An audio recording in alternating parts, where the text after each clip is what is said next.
Hello, everyone, and welcome to episode 34 of the Argument Clinic podcast. As some of you may notice, it is not usually I that is doing the introduction because Martin has abdicated his responsibility as fearless leader of this podcast by doing adult things. I think he's currently on a bus to the Sunvite tournament, a tournament that I've never attended and I probably never will. It does not sound very fun. But in his place, we have secured ourselves a guest who arguably might be better than Martin Sigelo himself. Martin might strongly disagree, or he might agree. I don't really know. But our guest is Jacob Nails, who we had on previously at the Woodward tournament episode, an episode that I don't think contained that much of substance, but was at least fun to record on our end. Whether or not it was fun to listen to, I don't know. But Jacob, how are you doing? I'm doing as well, Lawrence. All right, well, that's good. Surprisingly enough, Martin and I were actually at the same location. We were both at the Lake Highland Prep round robin just last week, and we meant to record an episode live there, but I was dying of, I assume, the plague, because that can really only describe how I was feeling. And so every time I attempted to record, I started coughing like that about 10 seconds in. So Martin and I instead elected to just play lots of Super Smash Bros. Ultimate instead of recording this episode, and now I guess we'll finally get to it. So this is a long time coming. The topic's been out for a while. Tournaments have been happening, but holidays, adult stuff. At least we're finally getting around to it. And so in case you haven't figured it out, this is a topic analysis episode over the January-February Lincoln Douglas debate topic. And as always, we're going to follow the same structure. So we'll start by covering issues surrounding the topic and what it means to affirm or negate. And then, of course, we'll discuss some common affirmative and negative arguments. And there's a special treat here because Jacob Nails is actually one of the ones, or the only one, that cut the evidence for the victory briefs for the JanFeb topic. So he knows a lot more about the topic than I do, which is good. I don't actually know that much about this topic, mostly because the one tournament I went to on it so far, I mostly spent it trying not to die from my illness and not actually paying attention to the arguments that were being read. Very quickly, I'd like to thank our sponsor, Victory Briefs, for providing the hosting and equipment. Victory Briefs is a summer debate institute that also sells high-quality brief products like the one referenced in this episode. You can check them out and learn more about them at victorybriefs.com. So, when we come back, we will jump right into it.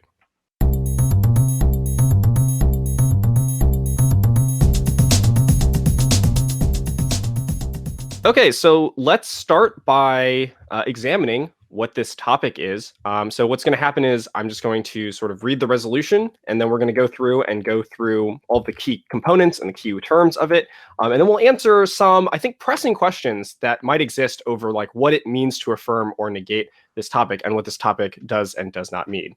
So for those of you who are unaware, the topic is resolved. The United States ought not provide military aid to authoritarian regimes. And there are, of course, two major terms that we'll focus on, but we'll just go through it one at a time. Let's start with the obvious one. So the United States, this means just the United States. I assume there's nothing particularly wonky that debaters should be aware of. Anything that you would add to that part of the definition? No, it seems pretty straightforward to me. The United States here refers to the federal government in Washington, D.C. That's generally the definition you'll find in most contexts where the topic says United States, and that's even more true on this topic just because, as we'll discuss when we get to other terms, issues like military aid are exclusively within the purview of the federal government. It's not like individual states or local governments or anything could affect United States military aid policy. And so, in addition to that being the most common definition, it's also the only one that will make sense just because any other definition of who counts as the United States wouldn't actually be the relevant actors with control over United States military aid. Yeah, I agree. Do you think there's any sort of value in discussing perhaps jurisdiction over who gets control of the aid? So, for example, the differences between the Department of Defense, the State Department, et cetera, or is that just like a sort of interesting FYI, but not really relevant to the topic? So there is some discussion in the literature about different types of aid. For example, like USAID is a form of democracy assistance that we have, and there's forms of like counterterror aid, counterproliferation aid, counter narcotics, etc. I think what you'll find is that some of the better definitions of military aid are the ones that limit it to exclusively military purposes, so helping another foreign nation's military in some way by like training or providing weapons to them. And those sorts of definitions are going to limit out a lot of the other sorts of aid done by civilian departments, like funding for legal institutions to challenge terrorism or funding for alternative crops to challenge narcotics. Those are like within the broader realm of security aid, and so some topic literature will group it together with military aid. But in terms of military aid, emphasis on military, a lot of those departments outside of the DoD are not going to count because they're the non-military aspect of the topic. It's other aspects, the civilian aspects of the federal government providing different forms of aid. All right, agreed with that. All right, next term is sort of just ought not provide. So I obviously think ought implies something to do with sort of moral obligations and what the government is morally obligated to do. Is there, I think, anything interesting about the negative phrasing here? So like ought not provide. Do you think there's anything different from any other LDU debate topic that we might have that has the phrase ought? Yeah, this is, I think, a pretty important thing, and a number of differences come into mind. First, and just most basically, the last time I recall a topic being worded like this, there may be one there's JanFeb 2017, I guess. But the last one that's closest to this was JanFeb of 2010, which was economic sanctions ought not be used to achieve foreign policy objectives, where the AF was saying sanctions are bad, we shouldn't use them, and the neg was saying we should use them. And I recall on that topic and the previous topics that also had ought not, like states ought not possess nuclear weapons, a lot of debaters, especially like the earlier levels like Navas and GV, were getting confused at times between which side was affirmative and which side was negative, because you're kind of used to in debate, if you've debated two topics, the AF defending the thing you're talking about and then the neg opposing it. But in this case, the action being described, military aid, is actually the negatives ground, and it's the AF saying, don't do that thing. And so that's going to change a lot of stuff. So like if you're comparing how military aid potentially trades off with another particular form of United States military policy or non-military policy, it's actually the affirmative who's arguing there's some inherent trade-off, and the negative arguing that there's not a trade-off. So there's a lot of specific issues where you might be used to, say, on the affirmative saying these two things can be combined, and on the negative being used to saying the opposite, and that's going to be flipped around. And so if memory serves, debaters often kind of got themselves muddled up and forgot which side was out and which side was negative a number of times at lower levels, just because the ought not part of the resolution flipped it around. A second thing worth noting is that ought not also suggests that it's not the AF here even who's discussing implementing a United States policy. The policies are the ones that already are in place. The United States does provide military aid in a number of forms. And the AF is saying those policies are bad, don't do them. And so any debates about like, is political action good or bad, also I think arguably get flipped around here, because it's the affirmative here who's saying political action is bad, and the negative per the topic is the one defending political action. There's probably a few other things worth noting, but those are the two that immediately come to mind regarding ought not. Sure. And both of those, I think, make a lot of sense. Do you think there's a reason why, apart from just like laziness, that the topic committee chose to use the term ought not provide as opposed to something like ought not or ought eliminate? Is there a reason for is there a difference between like the not provide versus eliminate? Is it a relevant difference? What are your thoughts about that? I'm not sure if this is true, but the thing that comes to mind is ought eliminate might suggest that we are getting rid of whatever current military aid we provide, whereas ought not provide seems like a more general prescription not to do this thing, and so it would extend to hypothetical future instances. And so the app is just saying, this is the sort of thing the U.S. doesn't in general do. Whereas if the topic were to be worded, the U.S. ought to eliminate, it seems to be more along the lines of the current aid we're providing is bad, but maybe hypothetically there's some form of aid that could be good in the future. Yeah, that was actually exactly my thought, which is like, I think it's interesting they chose to use ought not provide because it's a pretty blanket prescription that is about, basically in the far future. Like we just, even then probably cannot provide military aid to any authoritarian regimes, even including those we are not currently providing military aid to. I'm interested to see if this affects the sort of strategy or argumentation choices on debaters. My guess is it will not, but what do you think? One article I recall being more popular back in the day, again on the sanctions topic, which I think is the closest parallel in my mind to this topic that we've had, as well as a few other topics around there, is one argument that came up a lot from the neg was something that was usually referred to as the tool in the toolbox argument, which is, and again, this works well on ought not topics, so this is actually a third thing that's relevant to the ought not portion, which is the app is saying you can't do this, but the opposite of you can't do that is not you must do that. It's you can do that.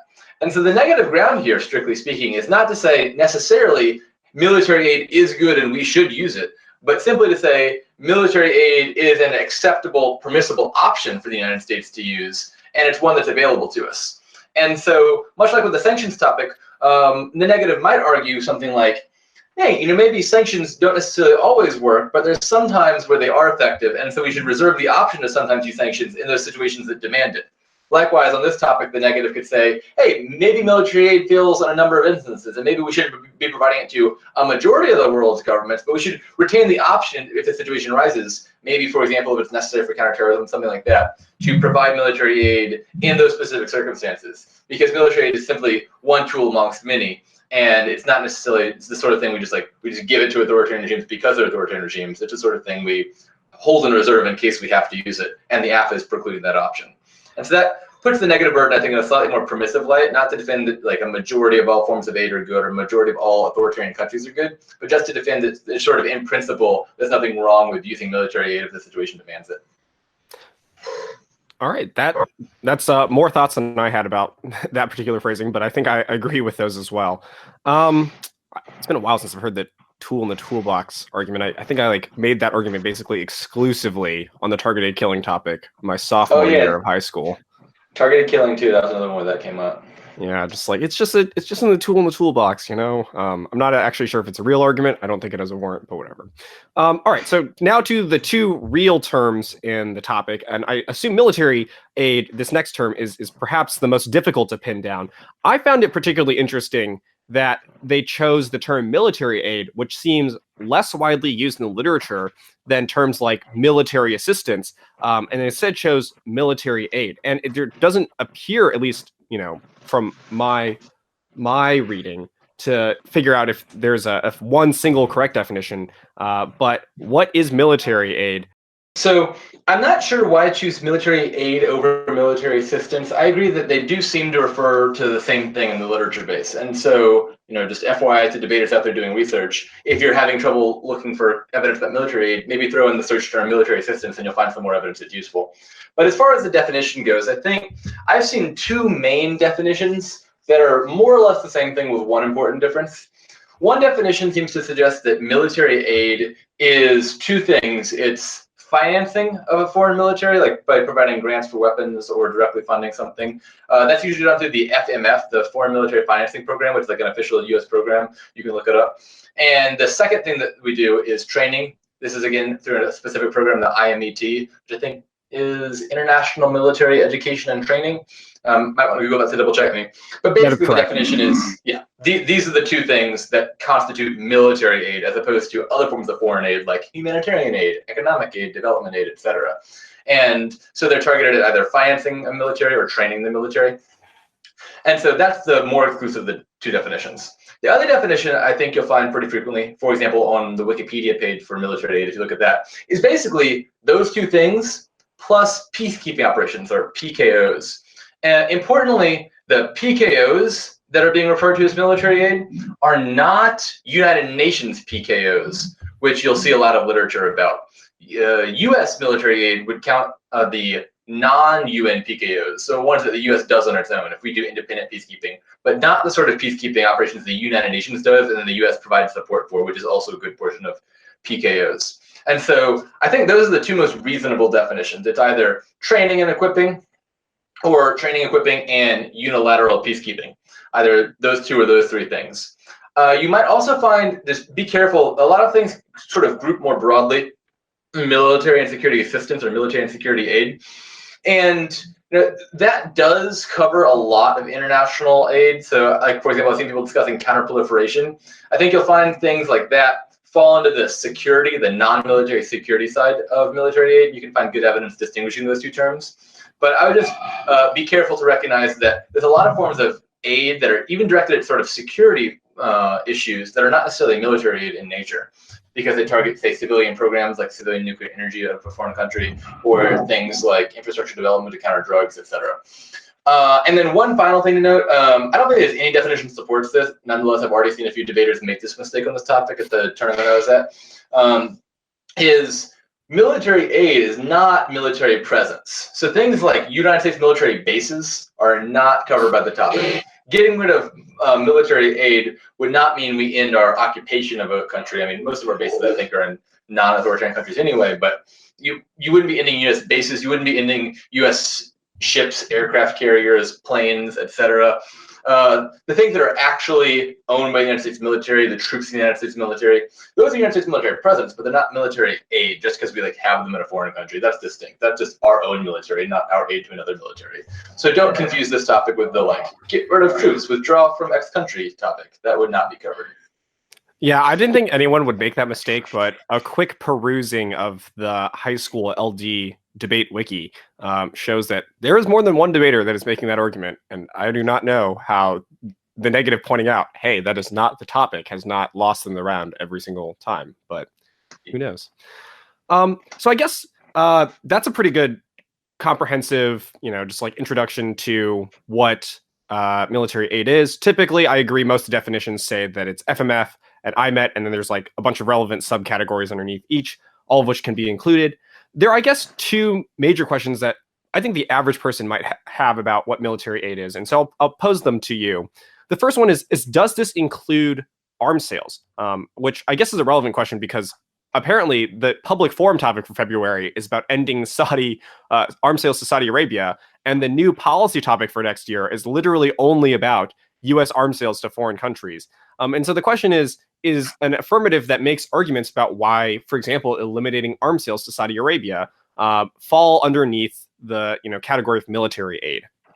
So Saudi Arabia, although intuitively kind of seeming central to the topic, and in fact a number of rounds I judged, if not a majority, focused on Saudi Arabia, might actually not be covered by the topic just because the arms sales we provide are just direct exchanges where they buy the weapons and then we give them the weapons. Like if you look up funding for, say, the FMF, Saudi Arabia is not one of the countries that the money goes to.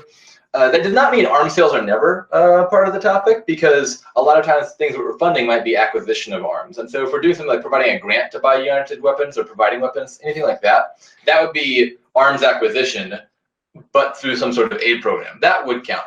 But I think there's a good case to be made that Saudi Arabia might actually not be a directly good example of the topic just because we're not helping them get those weapons. They're a very affluent nation that's just buying them from us in a regular market exchange, not through a United States government handout or grant of any sort. And I don't know about how decisive that goes, because a lot of people in the literature seem to refer, if at least in an ad hoc, just offhand sort of way, to Saudi arms sales and military aid, but it doesn't seem to meet the main definitions that you'll find in the literature that are more technical in nature. Okay, I was actually kind of unsure about this, but I because Martin asked me about this when we were recording the first version of this podcast, which I lost because my computer crashed at the round robin. And I think my answer was something along the lines of, there's a distinction between a direct sale and a grant to buy weapons. And I don't think Saudi Arabia technically meets that, even though I think we do sell arms to a lot of places with grants. And the second question is, how knowledgeable do you think most debaters need to be about the different types of military aid? So, for example, I randomly stumbled across, a few different programs. For example, counter-narcotics programs, counterterrorism programs, even infrastructure rebuilding programs that are for some reason allocated to the military. Do you think debaters need to be aware of all of these, different types of programs and different types of military aid in order to, effectively affirm or negate this resolution? Or do you think it's just fine to get a broad understanding of what military aid is? That's a good question. The first thing I would note is, as I was discussing before, I think the best definitions of military aid will not include things like counter-narcotics. You'll find that the places that break them down most precisely, CBO reports and stuff like that, will delineate military aid and non-military security aid, or as you were saying, military assistance and non-military security assistance. And things like counter-narcotics and counter-proliferation, et cetera, fall in the latter category of non-military security. And so that's going to include things like helping police do essentially, local domestic policing, which is catching drug offenders, or funding things like crop development, like helping Afghan farmers grow something else besides opium. Those are all things that are military, or not, they're all foreign aid and they're arguably security aid, but I think the best definitions will say they're actually not technically military aid.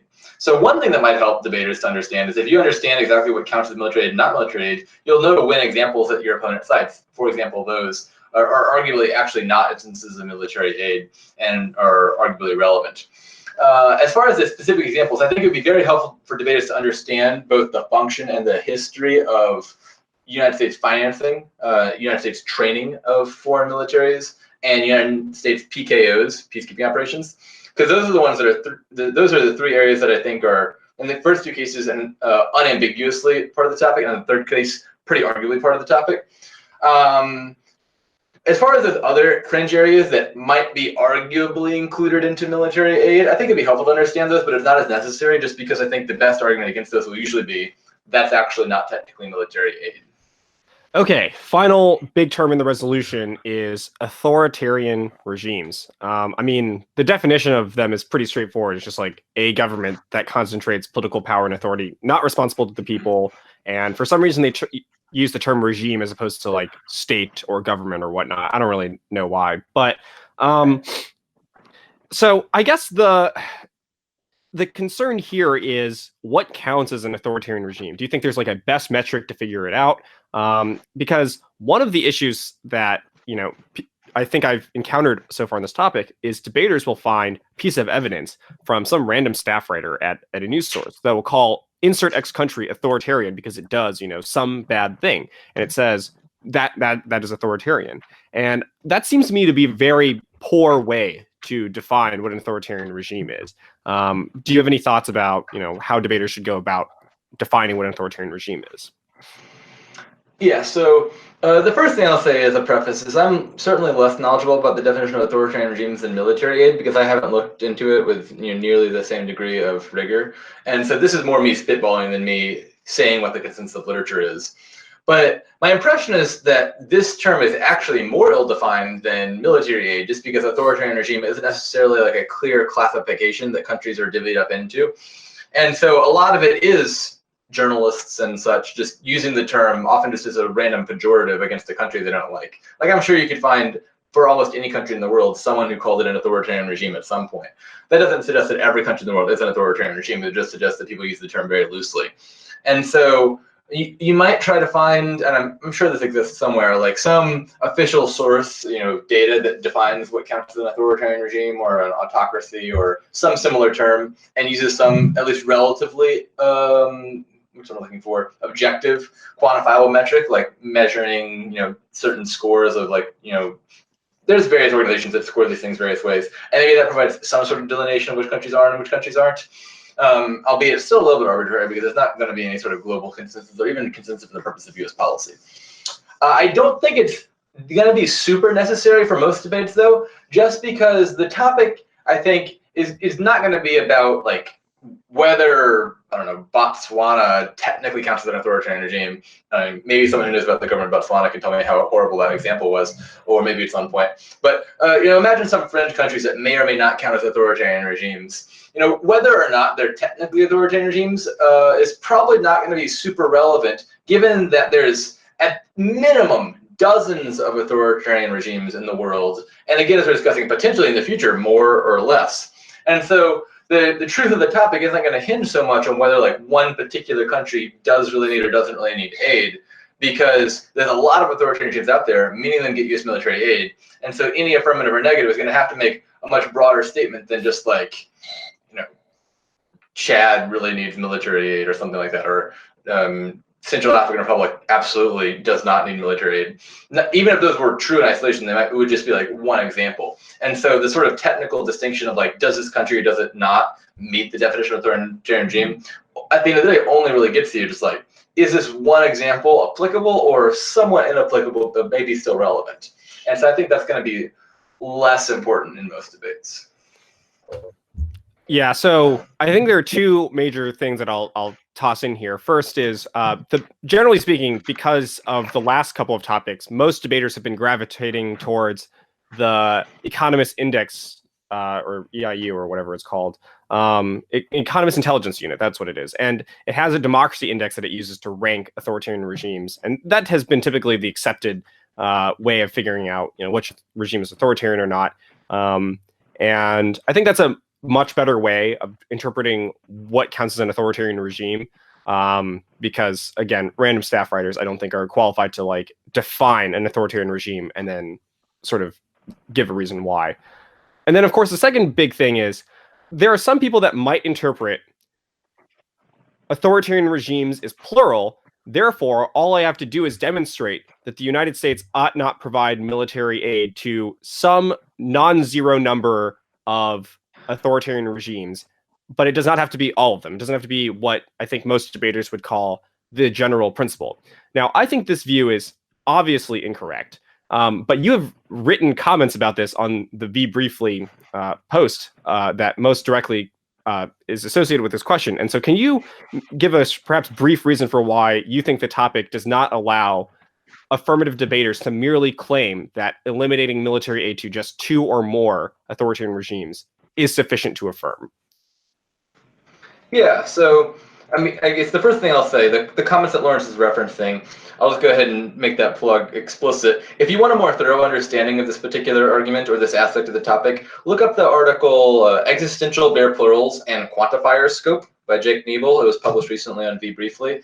That's the article Lawrence is talking about, and it goes into much more depth than I'm about to on exactly what's going on with the grammar of the resolution and what that means. But the brief version is that with a plural term without a determiner, so if you just say something like dogs, but you don't say 2 dogs or all dogs, it leaves open exactly how many dogs you're referring to. And one way to interpret it is to just like, 2 or more dogs. And then the other way to interpret it is dogs in general. So to give 2 examples, like dogs have 4 legs, clearly refers to dogs in general. But dogs are in the yard does not refer to just like in general, the principle of dogs is that they're in my yard. And so those are the 2 possible ways in the abstract of interpreting a bare plural like authoritarian regimes. And so then the question is, which is the resolution using? I think it's pretty clear just to anyone who speaks English that the topic is meant to talk about the sort of generic reading, the one that's sort of talking about in principle what does the United States do with respect to authoritarian regimes, not any particular authoritarian regimes. That's how most plurals work outside of specific contexts, or most bare plurals work outside of specific contexts. And it just also kind of intuitive, and intuition is a pretty good barometer here. But importantly, and I think this is actually perhaps even more decisive, is debaters are going to make this mistake. In fact, debaters have already made the mistake in rounds that I've judged of making this argument that, oh, well, sometimes plural, like just a word with an S on it, technically means 2 or more. Therefore, the topic really could just be interpreted as any 2 regimes. And that argument actually would end up working in the reverse. And a debater who makes that argument would inadvertently be putting an even more extreme burden upon themselves. Rather than just arguing that in general this is true, if you argue that the topic is referring to any 2 authoritarian regimes, what you've actually done is set your burden as to prove that military aid must be removed from, at minimum, all but one, if not that, then all authoritarian regimes. And the reason for that is because when you negate an existential quantification, so if you say not 2 or more, that's functionally equivalent to the sort of universal statement. If I say there's not even 2 authoritarian regimes that deserve aid, I'm making a statement about essentially almost every single one. I'm saying at most there's 1, there can't be 2 or more. And so if you interpreted the topic to say, technically it's 2 or more, what you've actually done for yourself is to say, my burden is to prove that all but 2 do not receive United States military aid. And so inadvertently, I think debaters trying to argue about this ambiguity and how pluralization works end up arguing the opposite way they want to. And note that this argument has, like, I mean, although it's usually silly, it's at least logically consistent on most topics. So debaters who remember this argument existing on previous topics and not being as obviously logically fallacious, just bear in mind that this is a particular thing that's true about this topic because of the not, again, ought not in this resolution, changes things up a bit. The nature of it is that when you say ought not existential, 2 or more, that's what creates a sort of universal judgment, if you can't even do 2. And so, whereas previous resolutions are usually positively worded and just said, the U.S. should provide aid to 2 or more countries, or something like that, there you could plausibly, like, jerry-rig the topic to mean, any 2 countries, whatever. This topic, I think, even on the extremely dubious reading, would actually end up not getting you that. So I don't think there's any good way to make this topic just about 2 regimes, and certainly not 1 regime, just because the word's plural. Yeah. So I tend to think that argument is just true, and I don't really know how to get around it. And I think that this topic is really just a question of whether or not, sort of as a general principle, the United States ought not provide military aid to authoritarian regimes. I guess the last question to do with a resolutional interpretation is, so the affirmative sort of generally says we shouldn't provide military aid to authoritarian regimes, and the negative says, well, we should make an exception to one particular authoritarian regime. We ought to provide military aid to, insert one of the more authoritarian regimes in the world, and argues for why there are strong benefits to doing that. Do you think that negates the affirmative? I would say that it doesn't seem to. Again, there's a difference between a generic generalization and a categorical or universal statement. If I said something like, dogs have 4 legs, hopefully everyone would say, yeah, that's true, dogs have 4 legs. And yet, there's almost certainly, there's certainly at least one dog on the planet that's got 3 legs. Probably some dogs that have 2 legs, maybe 1 or 0 legs. What a very sad what gives? I said dogs have 4 legs, you pointed to a counterexample. And yet we all would, I think, pretty immediately say dogs have 4 legs is true. And the reason why that works is because a generic generalization is one that's sort of in principle true or holistically true, but not necessarily true of every single specific instance. And so the app could say something like, the sort of principle or the unbalanced judgment of the United States ought not provide military to authoritarian regimes is true, even if there's like 1 or 2 very specific exceptions where like the context mandates to do something different. And so I think that sort of very particular examples aren't going to negate unless you can show how that example is generalizable and suggest some broader conclusion that we should draw about most countries. All right. Yeah, that seems to be my intuition as well. I, for some reason, always gravitate towards the dogs with legs example, but that might just because Jake uses it in every single one of his articles. Okay. I think that covers really most of the general interpretational issues about this topic. Are there any other things that you think might be relevant? One last thing worth referencing, I guess, kind of related to that, is I think there might be a better argument for the app having to defend more categorically all forms of military aid are ended to whichever set of countries it's referring to. I think the way to think about this is kind of the thing we were discussing a second ago, which is military aid refers to any of 3 things. If you are giving official training to, let's just say, I don't know, Bahrain, and we're training Bahrain police officers, or military officers rather, it would be true to say, anyone would say, yes, the US is providing military aid to Bahrain, even if we're not doing PKOs, even if we're not doing foreign military financing. Similarly, like if we're providing foreign military financing to Guatemala back in the 80s or whenever we did that, we would say US is providing aid to Guatemala, even if we're not doing the other 2 major areas, training or PKOs. And so what that suggests is foreign military military aid is any of those things, those 2 things, those 3 things, or maybe more if you interpret the topic more expansively than that. And so if the topic is any of those 3 things, the immediate reaction of the debaters might just be, oh, the app gets to pick one. But that same thing about negation applies here, which is, if you say not any of 3 things, what you've actually got is the conclusion, none of those 3 things. And so as long as we're providing one form of aid to a country, it would then be true that the US is providing aid to the country. Saying we ought not provide aid would then imply we ought not be providing any aid. Because if we just cut off 2 forms of aid but provide a third, we're still providing aid.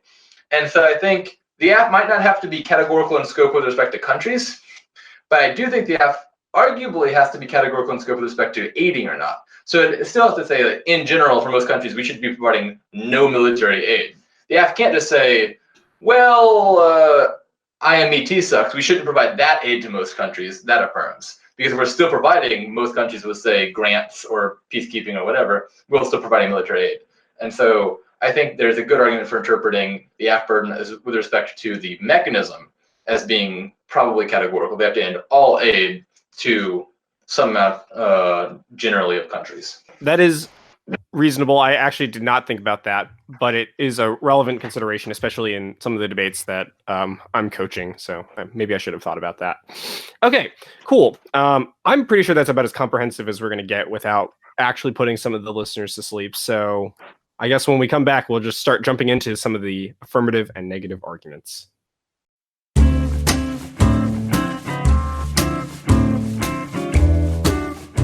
right, so welcome back, and we're going to be talking about three common affirmative arguments. We'll discuss briefly, what they are, how to research them, and then some potential ways the negative could respond to them. And of course, mixed in there, we'll talk a little bit about potential value criterions/frameworks that you could use to pair with these.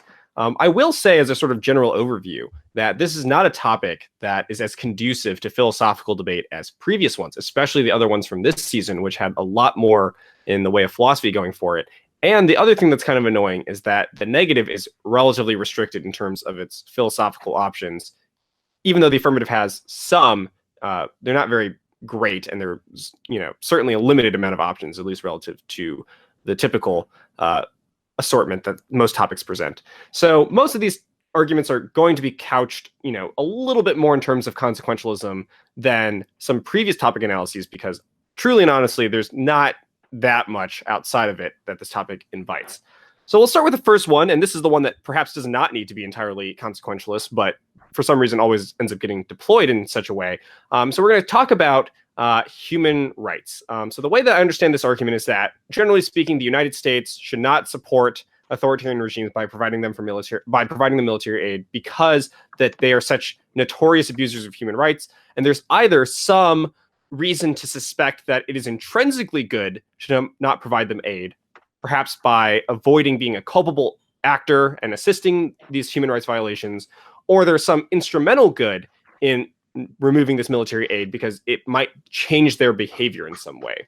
I guess we should talk about both of these in turn, and then figure out, some ways to research this argument. So for starters, are there any other thoughts of the sort of core basis of this argument that you have to add? I think you covered the generics of it pretty well. I'll go ahead and start, I guess. I think that referencing back to the sanctions topic, which I think was not dissimilar from this, the way that debaters on that topic it was on the negative, but on this topic it'll be on the affirmative, tried to make this argument sound more philosophical in nature, was to make it sort of an argument about what's the word I'm looking for, like aiding and abetting, essentially being equivalent to committing an act yourself of wrongdoing. And so a lot of negatives on the sanctions topic made an argument that if we have normalized economic relations with a country and they're doing something like committing a genocide against their people, the blood is in some sense on our hands, because we're providing the sort of economic backbone of that country that is then turning around and doing bad things to its citizens. And we can't just sort of turn a blind eye to the way the United States is part and parcel of that process. And I think that argument could potentially be even stronger on this topic, just because rather than economic relations in general, this topic is specifically about military aid, so helping that country's military. And so we are very, very directly and overtly providing the weapons and the training that are being then used in many cases to crack down on innocent civilians, democratic activists, opposition groups, etc. And so it would be kind of hard to argue that that's purely incidental and not something that the U.S.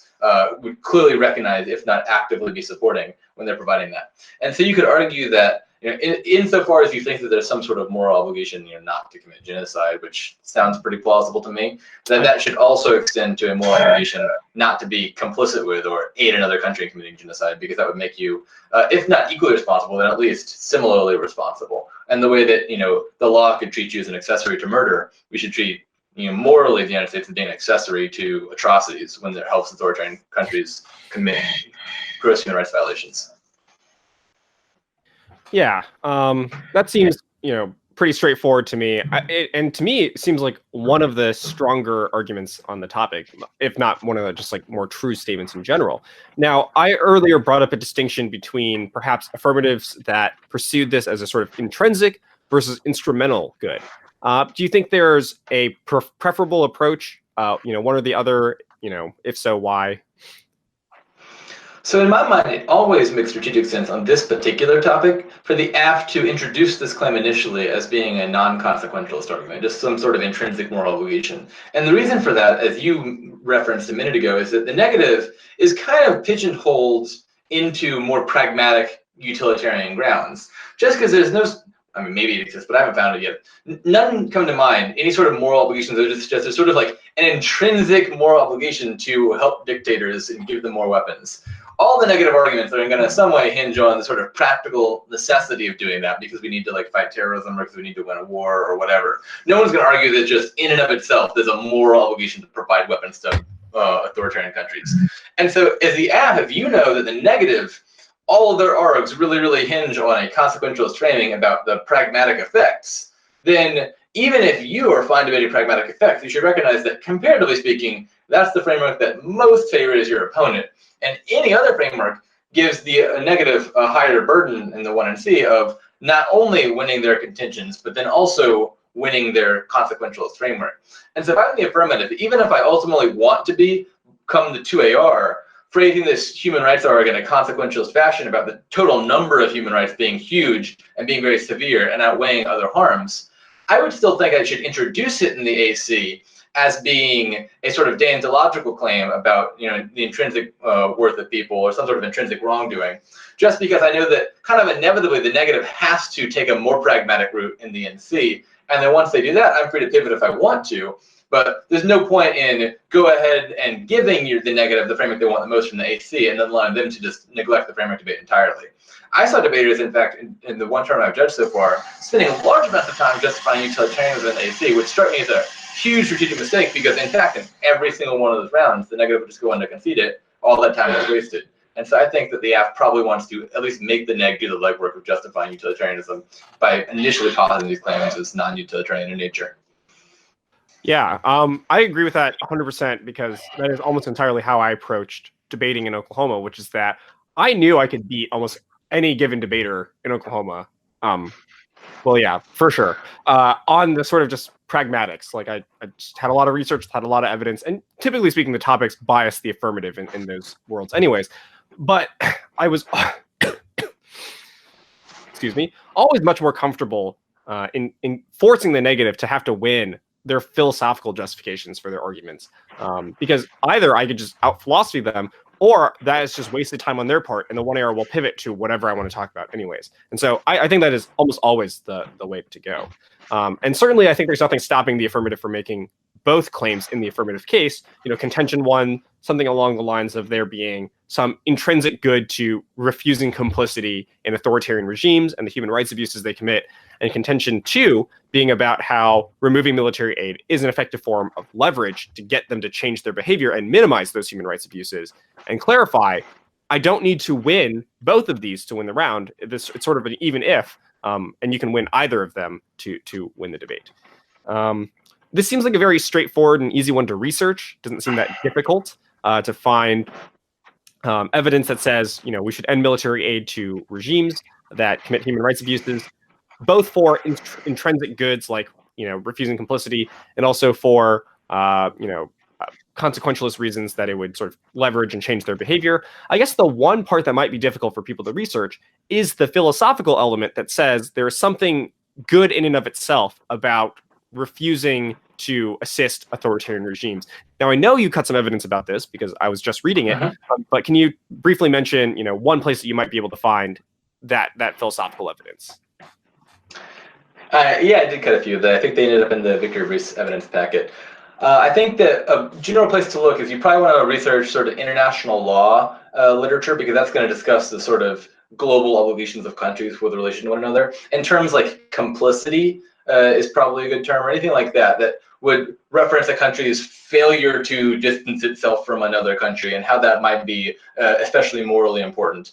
Another term that I know I used in some of the evidence was shunning. I'm not sure how generally true this is in the majority of literature, but I remember being common on the sanctions topic at least, which is why I went back to it, because a lot of the sanctions evidence was in the context of using an economic sanction as a means of shunning another regime.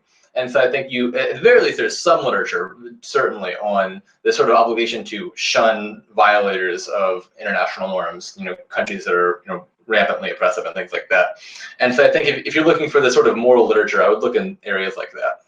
So I think we've hinted at this, which is how can the negative respond to this affirmative argument? And more or less, I think we've covered it, which is that against those more philosophical claims about the affirmative saying, hey, we should just, you know, we have a moral duty to not be complicit within these within this military aid, the negative is really going to have to pivot towards winning, the sort of pragmatic benefits of military aid end up outweighing or being more important than that moral obligation that one has, and to affirmative arguments that sort of rely on leverage and changing the decisions and the behavior of authoritarian regimes. The negative certainly needs to make some inroads there. A few responses that come to mind would be, there is no good evidence that the United States removing military aid would in fact alter their behavior.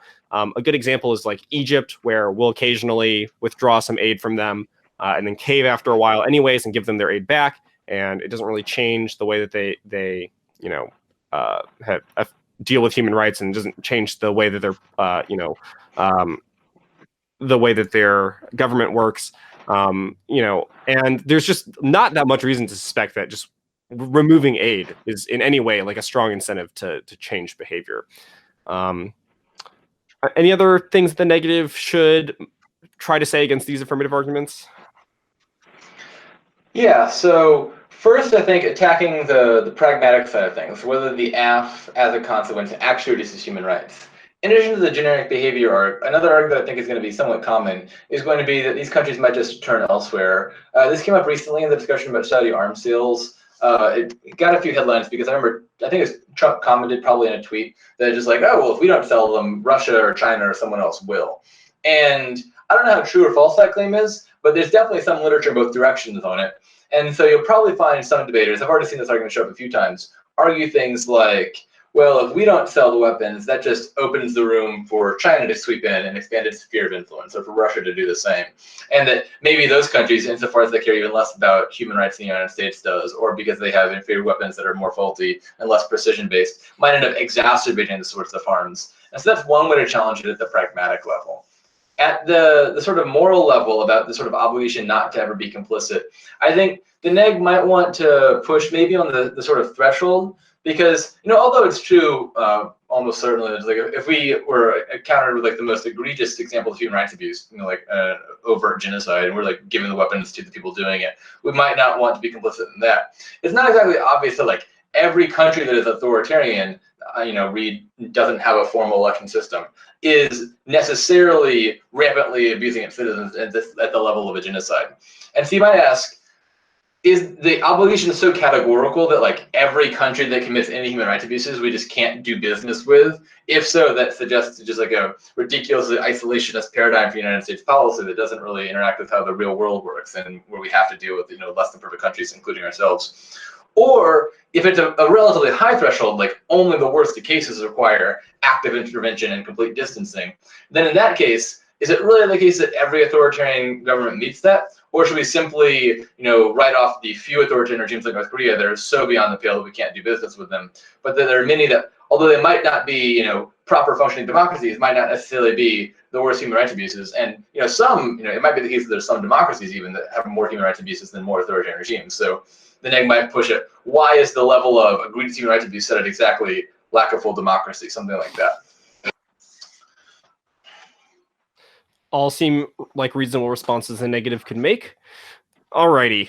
Argument number 2 that the affirmative would make generally has to do with something about the propensity of authoritarian regimes to cause conflict or to sponsor terrorism, and arguments about how military aid and removing it is capable of resolving external conflicts, internal conflicts, or terrorism. So I have done less research on this topic, so I'll just ask the expert here. What are, some of the things that the affirmative should be aware of when they're researching and looking at this argument and when they're making it in debate rounds?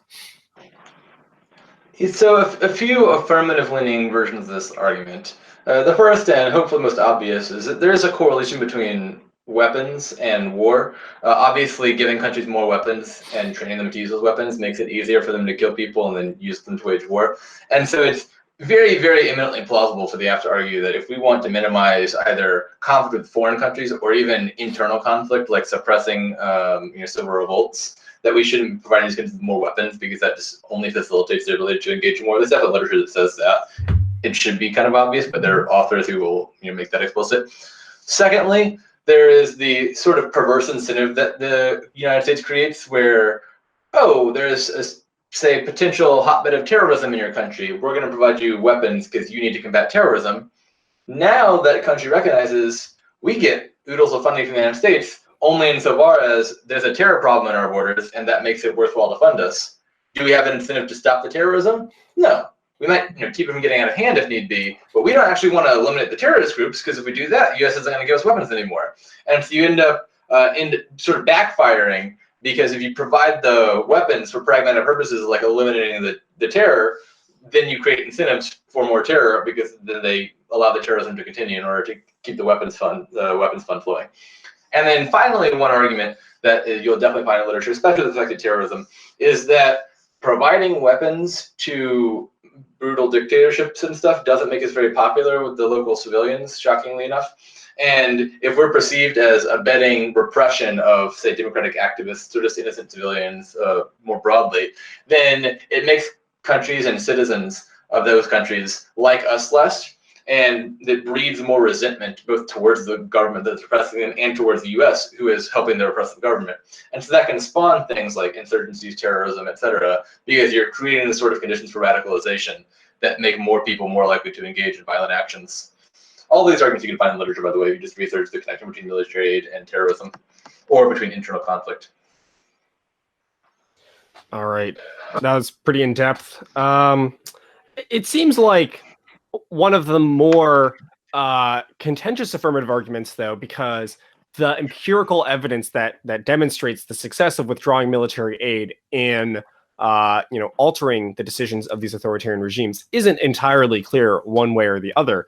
And so, I guess this question is both relevant to affirmative and negative debaters, but what are things that debaters need to know to be able to effectively defend and beat back this argument, especially at the level of the empirical question? There will be some empirical evidence on both sides, and so it's important if you're making an argument like this that's largely statistical in nature, amount of terrorism, amount of conflict, to not just find a piece of evidence that technically is someone doing a study and reaching your side of the conclusion, but finding a good study and making sure you're familiar with that study. What are the author's qualifications? How recent was it? What was the data set? And why is it, in general, a particularly good study to cite? Because what's going to often happen is you might have one piece of evidence and your opponent might have another piece of evidence, as happens in debate. And then you'll need to go the next level down and say, well, here's why your evidence doesn't account for everything. It only measured, say, the direct impact of terrorism and not the sort of indirect long-term incentives to fund future terrorist groups or something like that. That could explain why your evidence is more comprehensive and more reliable than your opponent's. And that's how you win those debates, when you have some evidence from both sides. You're the one who goes the next step deeper and says why the judge would prefer your evidence. I see a lot of people, and I know I was just mentioning I cut the briefs packet, but I will go ahead and dissuade you from relying too much on things like pre-written briefs, because if all you have is like a card with a tag and that's all you know about the card, you're not going to know enough about the evidence, the sort of background, and understand it well enough to defend it if it's closely scrutinized or if your opponent has counter evidence. And so it's really important to understand the empirics very deeply on any issue where there's empirics on both sides, so that you can compare them. Yeah, I agree, because one of the most frustrating things as a judge is I have a study, but I have another study, and that is sort of where the debate ends up, even after the fifth speech. And you're just like, well, either I flip a coin or I, as a judge, get to go through and read these studies and figure out which one's better. And neither of those seem like particularly good for debate. And so, yeah, this seems like one of the more interesting questions on the topic, but certainly one of the more difficult ones to effectively win in a lot of debates because the empirical evidence one way or the other is so muddled. Are there any other sort of strategy or just last minute pieces of advice or comments about this set of arguments? Nothing really comes to mind. Yeah, it's a good argument. It's just one that I think you need to go and do the research on, and there's only so much that the brilliant Jacob Nails can tell you about it before it's just up to you to go out and do the research yourself.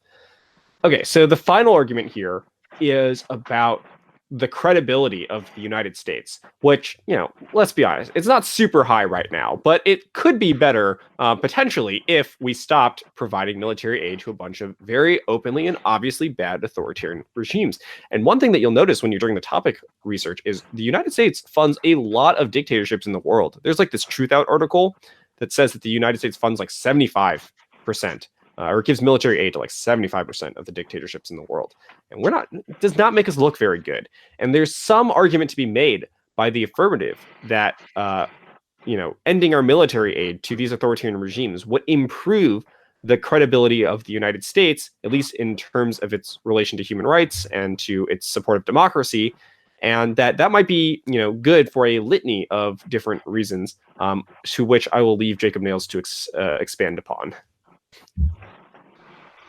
Yeah, so I think affirmative arguments of this nature are just going to make claims about how, not just in the context of the countries we're talking about, the authoritarian regimes themselves, but as far as the globe as a whole goes, our efforts at promoting democracy and human rights are going to be undermined if we are ourselves engaged in the sort of duplicitous actions of supporting authoritarian regimes. And so, hypothetically, let's say the United States was trying to pressure China on its support for North Korea. It's very easy for China to, point the finger back and say, well, what about your support for, I don't know, Egypt, Saudi Arabia, etc. And it's hard for us to really exert consistent pressure on other countries that might be less pro-human rights if we are ourselves not even consistent with our own admonitions. And so the app might want to argue that we really need to get our own cards in order by cutting funding to authoritarian regimes before we can exert pressure. And then they might want to argue that things like the United States pressuring other countries to promote human rights or exerting its influence for good is an important aspect of international relations. And even if not direct pressure, even when the U.S. isn't the one directly putting pressure on other countries, we'll always be the scapegoat if we are one of the biggest countries in the world in most respects, and we're directly engaging in support for authoritarianism. Whether we're the ones pressuring China or not, maybe China's facing internal revolt or pressure from the United Nations or some other group of countries. In any case, they'll be able to point to, hey, look, the U.S., this is basically our closest peer competitor. They're doing the same thing we're doing. Why are you pointing the finger at us? And so it's hard to get the ball rolling on broader movements towards democracy and human rights if we're not setting a good example for ourselves. And I think you can probably frame this argument in a lot of slightly different ways, but that'll be the general gist of it for the affirmative. Yeah, I mean, I seem to recall us more or less defending a similar claim when we were debating together in a policy-style debate on the public forum topic from September, October, arguing that the United States needed to ratify UNCLOS to maintain its to sort of maintain its credibility as it came to international agreements like the law of the sea. And so we make it a lot, but maybe we make this argument a lot in debate, but maybe the problem is the United States is just really bad about its consistency on issues like human rights, democracy, and the free press and stuff like that. It's kind of unfortunate. Yeah, so I think this does bring up one of the bigger objections that the negative might want to point out, which is it's not as if were we to end military aid to all authoritarian regimes that we would just then become a paragon of human rights. The negative could point out a litany of alternative causes that also make us look bad. For example, our failure to ratify all sorts of international agreements, law of the sea included, Paris Climate Accords being another. Our use of targeted killing obviously doesn't always go over well. Guantanamo Bay is pretty big black eye. Death penalty, a lot of countries look at us very negatively for. There's tons and tons of stuff the United States does, obviously. The wall is currently obviously a big issue in a lot of Latin American countries, Mexico in particular. And so it's easy for the negative to say, well, look, you might be right. This is one step in the right direction, but you can't act like it's the end-all, be-all of United States human rights credibility. And honestly, that's pretty true. So if you're the affirmative, I think you have to recognize that there's more than one grain of truth to that argument. And what you want to say is, play up as much as possible how significant military aid is as being one of the most direct and obvious shows of support for authoritarianism, and how that might be a bigger cause than these other examples. But then B, you also just probably want to recognize that, like, look, Nick, you're right that this one isn't going to be the one linchpin of all human rights credibility, but it's this broader iterative process of promoting human rights. And we always, it's always important to take the first step when we can. And the fact that we're doing other bad stuff shouldn't be an excuse not to do stuff here. And if we want to slowly rebuild our image, we should start somewhere, and this is a good place to start thinking. Yeah, because if the Neg's argument was just like, we do other bad stuff is true, the conclusion shouldn't be like, all right, never do good stuff. It just should be, we should do more, not bad stuff and more good stuff.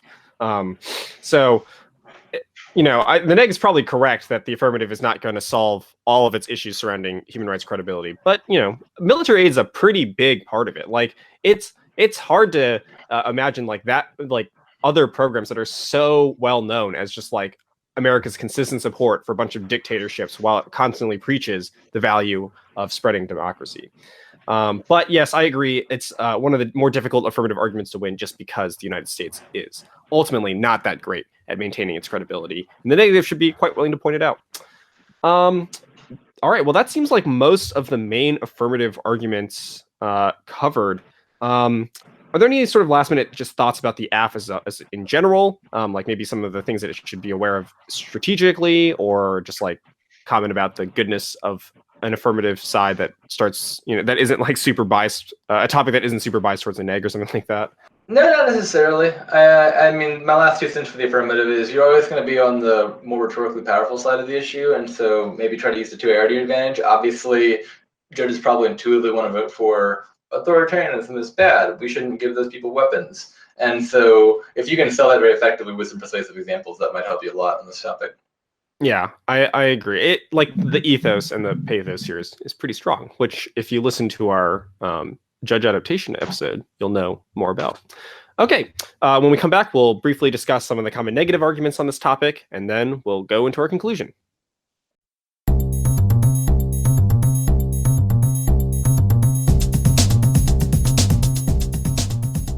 Okay, so in this section, we're going to discuss some common negative arguments on the topic. We're actually going to discuss 4 of them instead of 3, mostly because the 4th argument is kind of a broad, it's a sort of broad argument that ends up encompassing the other 3 in some way, shape, or form, but it's important enough to discuss on its own. As we mentioned in the earlier segment, the negative is more or less pigeonholed into making arguments almost entirely related to the pragmatics of providing military aid to these authoritarian regimes. And as such, we're not going to really delve that much into the philosophical justifications for these, because almost all of them will be consequentialist in some form or fashion and will argue for why the sort of impacts that providing military aid to authoritarian regimes are good, and almost always for very consequentialist reasons. So we'll start with the first one, probably the most common one on this topic, which is just that military aid to authoritarian regimes is necessary for stability. And there's a bunch of different reasons for why that might be the case, and I'll let Jacob talk about some of those. So this is mostly going to be the counterpart to the argument we're discussing in the affirmative, where we listed 3 reasons why military aid might exacerbate regional problems like instability and terrorism.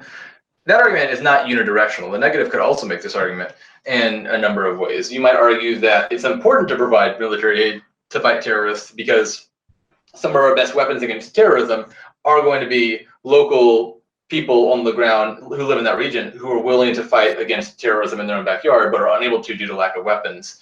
And so, take, for example, ISIS obviously is a terror group that we are strongly opposed to in terms of our foreign policy, and also one that many of those countries in the region are opposed to. And so it might make sense for the United States to provide weapons to a regime if they were using those weapons to counter ISIS, because in the sort of enemy of my enemy is my friend logic, I said that right? Yeah.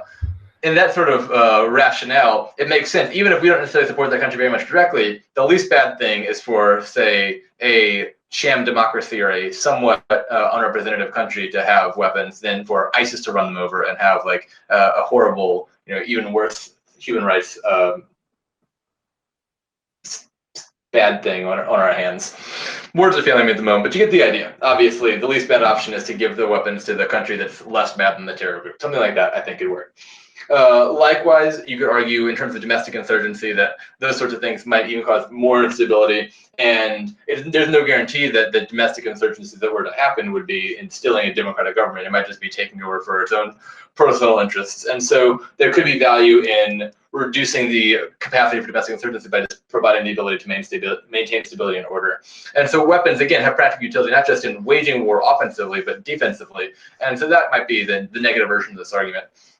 Likewise, the negative can argue, sort of in contrast to that example earlier from the affirmative, that even if the incentive might not necessarily be very high for countries to completely end terrorism in the region, because then they might lose out on their own funding, there's definitely less incentive in what we're providing the military aid for those countries to proactively abet terrorists of their own.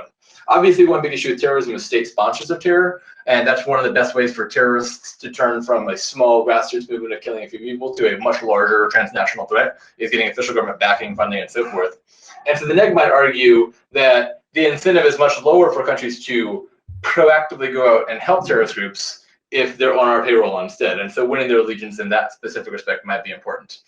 And so there's a number of ways, but the gist of this is just the negative arguing that weapons can have a role in deterring and preventing conflict. Or likewise, training and peacekeeping can have a role in deterring and preventing conflict. There's definitely evidence on peacekeeping reducing conflict as well.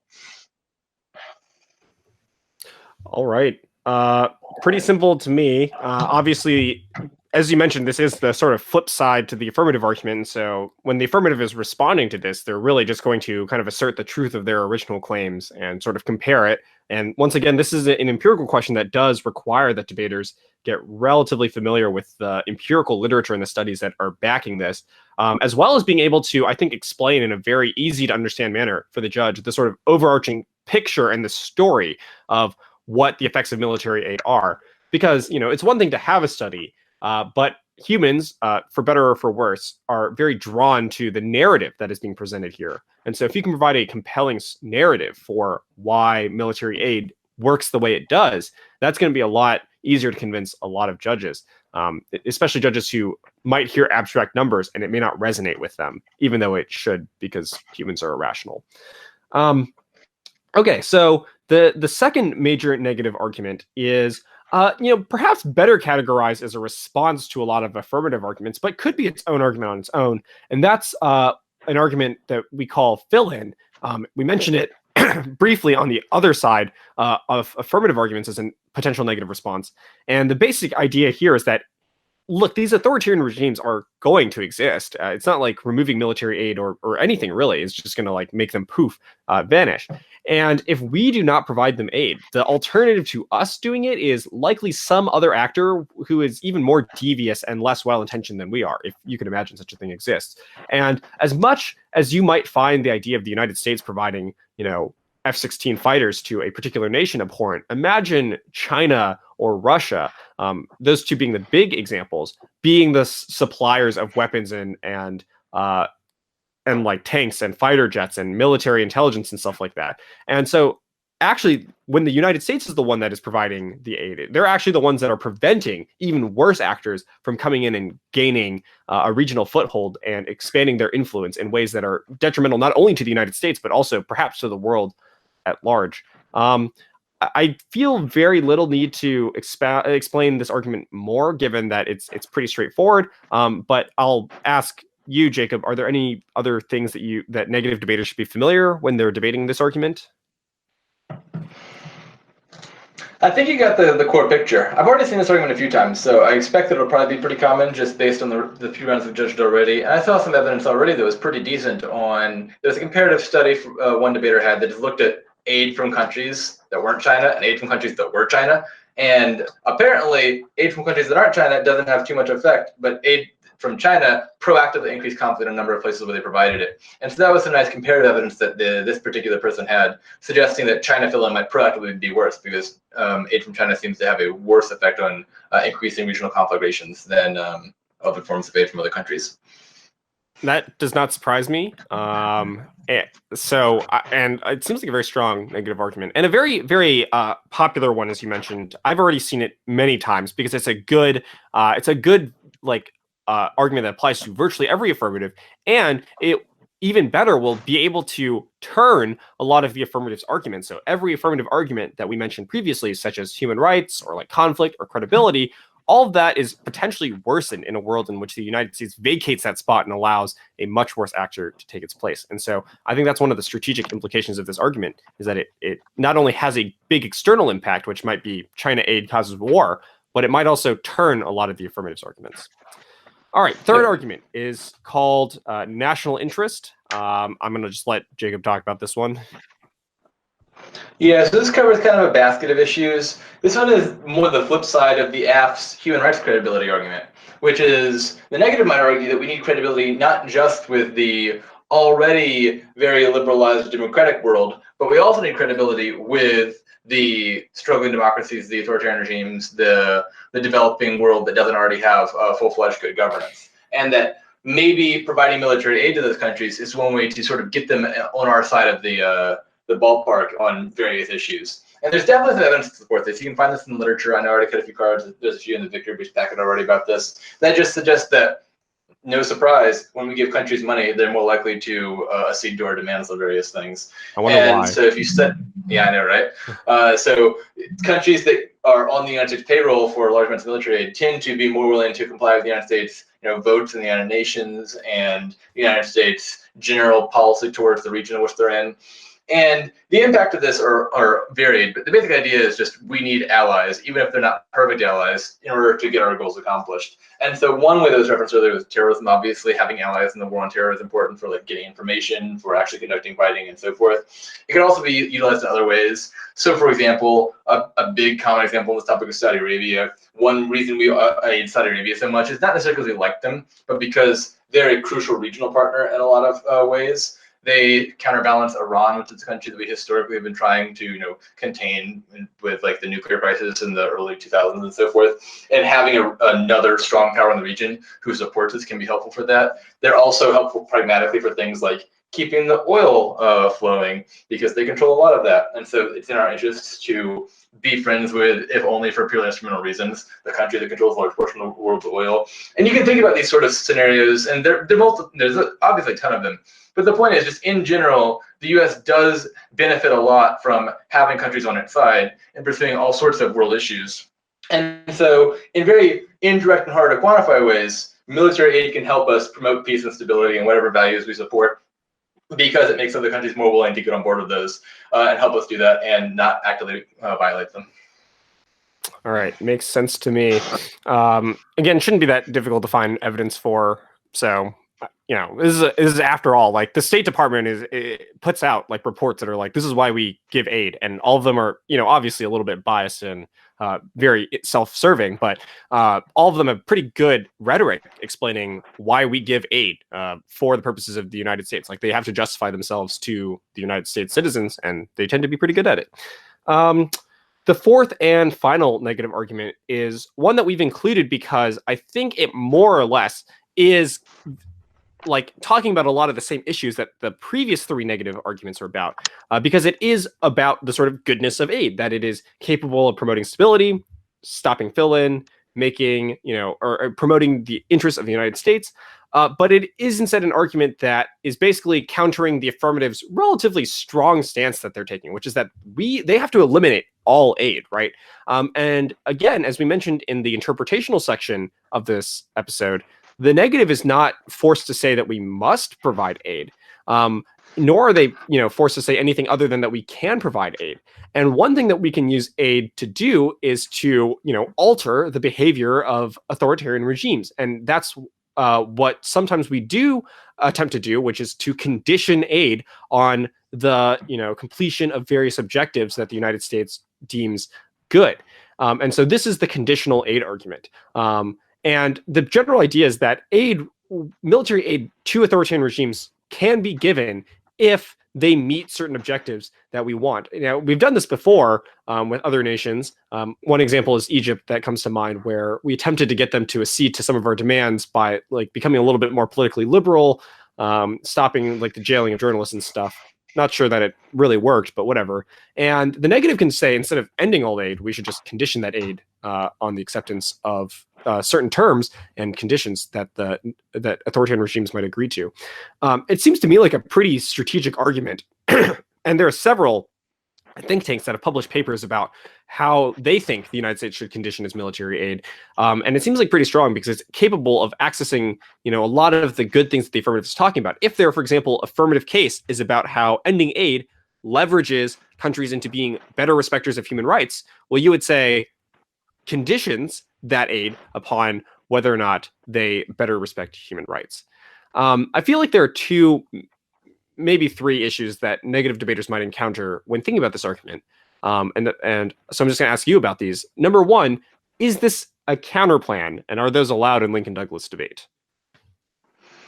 That's a good question. I mean, I think you can find evidence that to some degree we already do use aid in some ways to pressure countries. Obviously, like in the current political climate, you've seen discussion about Saudi Arabia and how there's already been calls for Congress to cut aid to Saudi Arabia. And so even just the mere possibility of that happening, right? We don't necessarily need to make it explicit and say, hey, Saudi Arabia, here's a formal contract. We provide this aid if and only if you do that. For other countries to know, well, hey, we're getting aid because we're on this country's good side. Let's not rock the boat too much because maybe they'll renege on their agreements. And so the Ned could argue that even if we don't formally call the aid conditional aid and tell the country up front, here's the exact conditions to meet, that sort of implicit threat of removing the aid will always exist and will always pressure them to sort of comply with the United States interest. And so I think you could argue that it might already to some degree be embedded in the status quo function of aid. But you could also argue that it's something we should do more proactively or be more proactive about, in which case I would say, the negative, you're not trying to get too into the jargon and call it a counterplan and you have a specific advocacy. You might just want to harken back to the discussion we were having earlier about the tool in the toolbox set of argument and just say, oh, well, look, just because there's one form of aid that we're doing that's bad doesn't suggest that there aren't other productive ways to use aid that are good. And insofar as the app is the one categorically prohibiting aid, the onus on the neg is just to point out a good way to use aid, not that aid is in general or always good, and that the possibility of using it in this productive way applies. I think might be a good way to couch that in less jargon-heavy terms. Yeah, I agree with that, although I actually not really considered that perspective until you mentioned it. I'll just toss in the additional thought, which is like, in most traditional circuits, counterplans are prohibited either explicitly via the rules or implicitly because all of the judges hate it and think it is too reminiscent of policy debate, and so will violently exclude it from their consideration and in their decision calculus by lowering your speaks a lot and then voting against you. But it's possible to deploy this argument even very similar to the style of a counterplan by merely making it a negative contention and simply arguing that we ought not, end the aid to authoritarian regimes and instead should condition it, for some reasons. And the less you can make it sound like a policy style argument, to which I'm sure many of you dislike, the better this is going to be as an argument for you in more local and traditional circuits. And the second, I guess, question I have about this counterplan have you stumbled across any literature that indicates that these conditions are effective? There seems to be, obviously some mixture, but there's definitely good affirmative literature. These conditions might just ultimately fail. In fact, there was an entire past LD topic on this. Did you perhaps debate this, Lawrence? It was 2013-2014, the March-April topic of that year. It was political conditions. It was like political conditions to foreign aid is unjust or something like that. I don't remember. It was March, April, and I remember that I did not take that topic very seriously because it was my senior year, and I was probably going to be successful anyways. And I was already auto-qual to nationals, and that's the topic that is the district tournament, so I didn't really prep for it. I'm pretty sure I just went for Hobbs on the neg at every round. So yeah. So that topic was slightly different because it was about humanitarian aid rather than military aid. But the point being is there is a robust literature surrounding conditions on foreign aid that you can look to find evidence for or against this. I've already seen some of this. And specifically, I saw a delineation that might be of relevance here, which is, this is in the context of Saudi Arabia, but there were some people who argued that we should use this aid in a very absolutist sense to get Saudi Arabia to make somewhat radical concessions on ending the war in Yemen and making progress towards democracy, making its government more inclusive and so forth. And only if it does that will it get United States continued aid. And arguing that we have a pretty significant carrot and stick, and we can get big concessions from Saudi Arabia. And the other version of the argument was that we don't necessarily have that much influence, but we can use aid to get more modest concessions. I saw someone arguing that if we try to get Saudi Arabia to do these sort of radical things, like end its conflict with Yemen, move towards democracy, et cetera, it would just say no, tell us to take the highway, and perhaps turn to other countries, or just go it solo in what it's doing. But that we do at least have enough leverage to get more moderate demands, e.g., we could have more influence on Saudi Arabia's method of prosecuting the conflict in Yemen if we wanted to, so that we could perhaps constrain it to killing fewer innocent civilians and focusing more on direct combatants and applying the laws of war more strictly, things like that. And so that more modest demand, I think, might be strategic in that, although it doesn't get you as much, obviously it wouldn't be able to claim that you've completely ended, say, the war in Yemen in the Saudi context or completely caused a democratization. You could argue that, A, it's more likely to be effective because the demands are more restrained, And B, you could combine it with more effectively these sorts of fill-in type arguments, because you could say the modest demand is more likely to circumvent the fill-in, whereas the asked categorical removal is more likely to cause that impact. And so it might be helpful to distinguish conditional on full democratization versus conditional on some more limited constraint. That makes sense to me. I mean, I think the conditional aid counterplan's a good negative argument and a very strong, just like general check against most affirmatives. I think as long as negatives know how to apply it based on the specific affirmative that's read and round, they'll be fine. Okay, any other thoughts about being neg on this topic?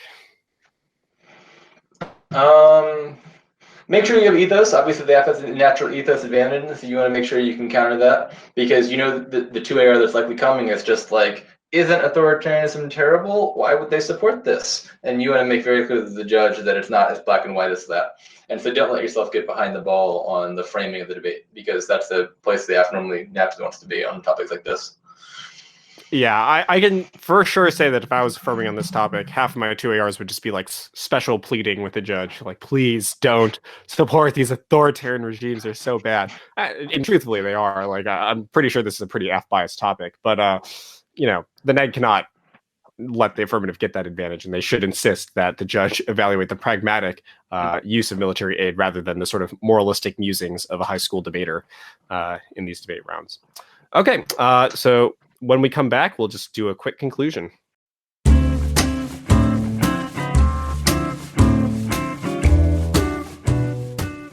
So that's the end of this podcast. Thank you very much to Jacob Nails for giving up some unknown period of his day to doing this. I know that I barely wanted to, and so I'm impressed that he did.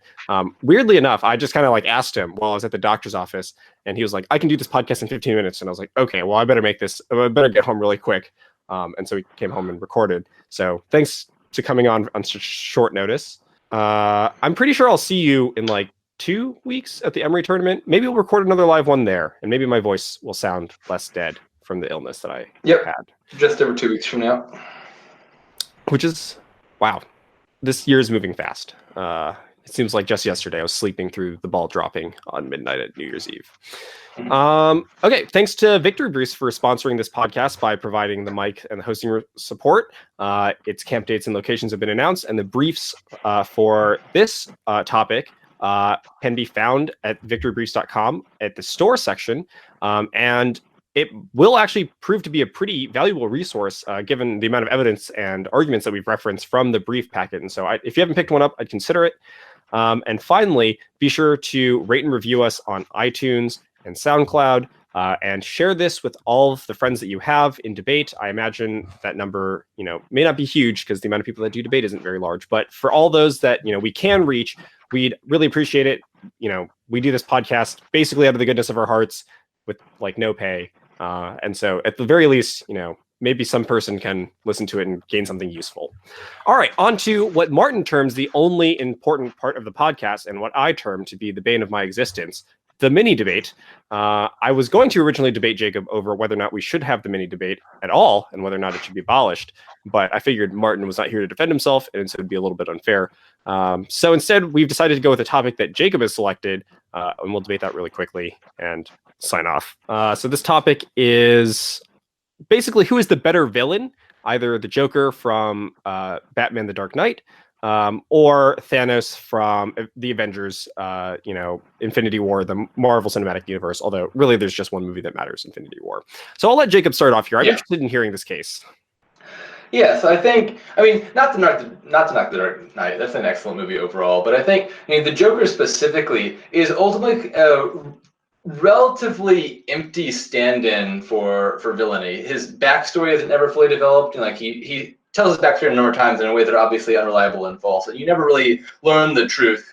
And this sort of, kind of abstract and not very fleshed out motive of just like chaos for chaos' sake is really just sort of an empty vessel that the writers are able to use to just like make him do whatever to cause various plot conflict. And obviously that's kind of helpful for other aspects like characterizing Batman or creating conflict, but it doesn't make the Joker an excellent character in his own right.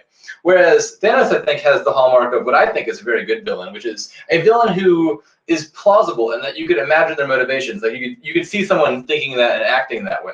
He has clear and consistent rationale. He's obviously very concerned about overpopulation, and his actions are consistently driven towards that. He's not painted as just this sort of like radical, unrelatable evil, whereas the Joker just like causes chaos for chaos's sake. He, is shown at numerous times to have respect for his opponents, love for Gamora and other things that make him a plausibly, not literally human, but humanizable character. And it shows the possibility of sort of a deeper character development than just like good versus evil that allows for that, broader complexity. And I think that's very important in a story. And the Joker, I think, lacks that, which I think is a very significant slight to his character. Okay, so that seems like a very reasonable case. I'm functionally understanding your argument to be that sort of Thanos is more of a character that you can see a rhyme and a reason to their madness, and that makes them more, you can better identify with them, whereas the Joker functions more of an empty vessel to like create something a little bit more otherworldly. Is that a reasonable summation of some of the basic points that you've made? Yeah, pretty much. Yeah, and so for me, I think it's going to be difficult to effectively clash in this debate because the sort of first intuition that you have as to whether or not you would prefer a villain that is easier to understand their motivations in at least a more rational sense and easier to identify with, and one that you can see the pain because there's moments in the movie where Thanos is sad about Gamora and like see the humanity and see the will and the determination necessary to build up towards his his goal of exterminating half of the population on the planet, which some consider rational. I mostly consider just to be like a sort of expression of his like desire to demonstrate his power over others that is disguised as empathy. And whereas if you prefer the Joker, I think you're much more interested in something that is very difficult to identify with, but I think purposefully, because the Joker represents, someone without a plan, someone without a rhyme or reason, someone without the madness, and so someone that is very difficult to identify with because it doesn't accurately map onto any reasonable understanding that any human would have of a villain. It is actually just really a comic book character because no one could reasonably find any character in the universe that exists in the real and map that onto the Joker with any strong degree of correlation. I'm pretty sure you could try to find even the worst of criminals in history and you would get none quite as curious and as weird and as devastating and as mad as the Joker. And so I think once your like intuition sort of bottom out at like which one do I prefer, it becomes very difficult to establish like a strong reason to prefer one over the other. I think it's more or less a reason to prefer, more or less just like your gut feeling. I'll attempt to give a brief rational reason for why I think the Joker is better. The first is because he is so empty and because he is more or less the vessel that the writers can just use to, carry through the story. I think that makes him very unique. Whereas most villains, they try so hard to establish a backstory that ends up being like not very compelling, although Thanos is the exception. And they try so hard to like, create a human story. I think the Joker is interesting because it says no to all of that, because it is just like a representation of all of the madness in the world combined into a human form. One that's very difficult to, I think, find in any other art form or any other media. And I think that's is pretty unique. I also think that, the fact that he's so unpredictable and that his character can be so many different things, evidenced by the different portrayals, like Heath Ledger, is acting in the Awesome movie versus like, Mark Hamill's like voicing of the Joker. Like the fact that it can be just so many different crazy people and they can all embody in such a unique way, I think is pretty interesting. Whereas I think it'd be very difficult for anyone other than Josh Brolin to portray the madness that is Thanos. And finally, the laugh is pretty cool. Can't deny that. Nice, got a good laugh.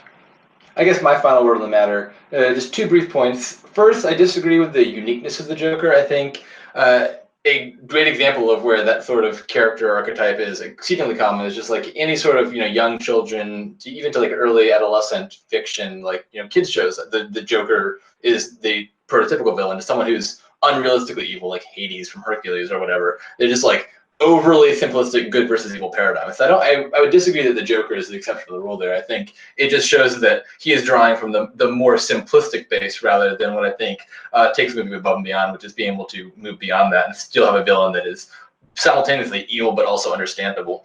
And then the second point I would want to make is eluded me, so I think I'll leave it at that. Oh no, I remember the second point. Okay, the second point is I think it is okay to have a character say that maybe the chaos for chaos' sake that allows you to do a lot with them. But I think it's important to have a justification for that. One important aspect of fiction when you're constructing a good fictional world is whenever it deviates from the real world, you have some sort of explanation for why it's okay for the audience to suspend disbelief. Like, well, Spider-Man is superhuman because backstory, he had like a spider bite and that gives him different powers, or, Doctor Strange's origin story, things like that allow the audience to understand why they have this unique characteristic. And so, for example, like comic book Joker, he has a backstory, I think a number of them, in fact, that give justification for him behaving in the idiosyncratic way that he does. And so that's conceivably okay, as long as you justify that. It's less justified and, to me, a little bit more frustrating when you just have to, like, assume, there must be some reason for that. They don't tell me why, and the reason he's behaving in this unnatural way that I couldn't explain to you is left unclear. If you want to have that sort of deviation from reality, it's fine as long as you explain it and so that the audience knows why that is the case. And I'll leave it at that. Reasonable. I'm actually surprised. Like, I feel like we could actually debate this for a while. But I will let you have the last word there, because it's interesting. Everybody submit this as a topic for the next topic slate. So this can be a real LD topic. Yeah, I mean it might be. Don't actually do that. I don't want to. Well, it'd be certainly a lot better than the November-December topic. That's fair. Actually terrible. All right. Well, once again, thank you so much for coming on, and I will see you in person in like 2 or so weeks. So. Yep. All right, peace.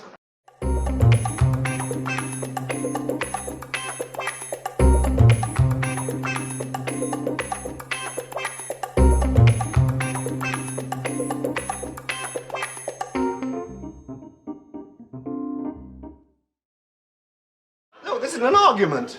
Yes, it is. No, it isn't. It's just contradiction. No, it isn't. Yes, it is. It is not.